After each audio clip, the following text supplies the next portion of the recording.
Week number 298. Often in the shadow of missing the person you love lies the epitome of silence which only two souls can understand. आइए सुनते हैं विरह रस में लिखी हुई मेरी आज की सैटरडे फीचर पोएट्री नंबर 298।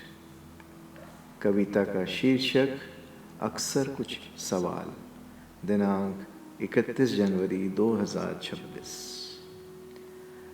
अक्सर कुछ सवाल मेरे जहन में रह जाते हैं रात दिन।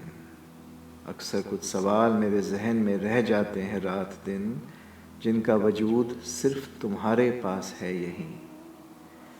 मेरी कोशिश रहती है कि कुछ सुकून मुझे भी मिले, मगर मैं शायद तुम्हारा खास नहीं।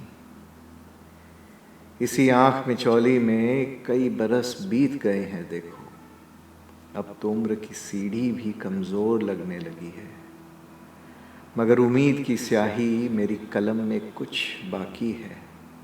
क्या पता तुम्हारा मन मेरी तरफ आ ही जाए।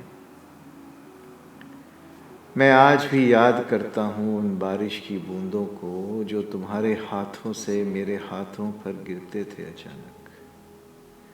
गंगा का स्वरूप उसे मानकर मैं अपने रुद्र का अलंकार कर देता संतानक। बहुत गहरा है इन बातों का संवाद, बहुत गहरा है इन बातों का संवाद, जिसे सिर्फ हमारी खामोशी ही समझती है। तुम तो चली गई उस जहां कर मुझे अलविदा। अब बता मेरे सवालों का जवाब क्या देगा तेरा खुदा। अक्सर कुछ सवाल मेरे जहन में रह जाते हैं रात दिन, अक्सर कुछ सवाल। शुक्रिया।